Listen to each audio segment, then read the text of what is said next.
तो आज हम लोग स्टार्ट कर रहे हैं हमारा एनाटॉमी ऑफ पल्प पार्ट 3, जिसमें लिम्फ वेसल्स बचे हुए थे हमारे, लिम्फ नर्व एंडिंग्स और नर्व्स। तो आज हम लोग इन्हें कंप्लीट करेंगे। तो सबसे पहले तो हमारे जो लिम्फ वेसल्स होते हैं वो लार्जर लिम्फ वेसल्स जो होते हैं वो इर्रेगुलर शेप के होते हैं। उनका जो ल्यूमेन है वो इर्रेगुलर शेप्ड होता है, जैसे पिक्चर में बनाया है हमने। देन इर्रेगुलर शेप ल्यूमेन होने के साथ साथ इनमें जो एंडोथीलियल सेल्स हैं, मतलब जो अंदर की लेयर है, इसमें हमारे एंडोथीलियल सेल्स प्रेजेंट होते हैं, जैसे कि इस पिक्चर में दिख रहे हैं।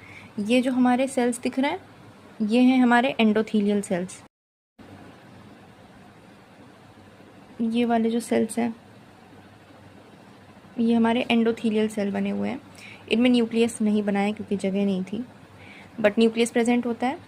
फिर ये जो एंडोथीलियल सेल की लेयर है और ये जो हमारा ल्यूमेन है ये सराउंडेड होता है इनकम्प्लीट पेरीसाइट की एक लेयर से। जो ये वाला लेयर आपको दिख रहा है ये हमारा ल्यूमेन है।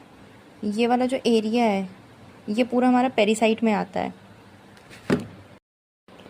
फिर हमारे जो लिम्फ वेसल्स हैं वो कैरेक्टराइज्ड होते हैं दो कैटेगरीज में, present absence of RBCs and presence of lymphocytes. कुछ ऐसी लिम्फ वेसल्स हैं जिनमें आरबीसीज प्रेजेंट है, जिसमें आरबीसीज एब्सेंट है, और कुछ ऐसी हैं जिनमें लिम्फोसाइट्स प्रेजेंट है।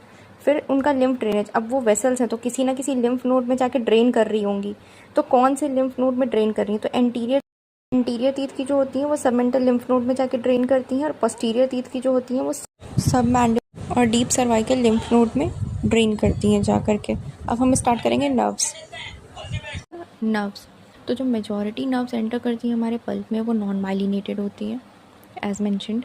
फिर जो नॉन माइलिनेटेड नर्व्स होती हैं, मतलब स्पेसिफिकली यही प्रेजेंट होती हैं पल्प में, तो ये हमारे जो ब्लड वेसल वाले एरिया होते हैं पल्प में उनसे बहुत ही ज़्यादा क्लोज एसोसिएशन, मतलब जहाँ ब्लड वेसल्स हैं वहीं पे ये वाले नर्व एंडिंग्स या नर्व्स प्रेजेंट होंगे।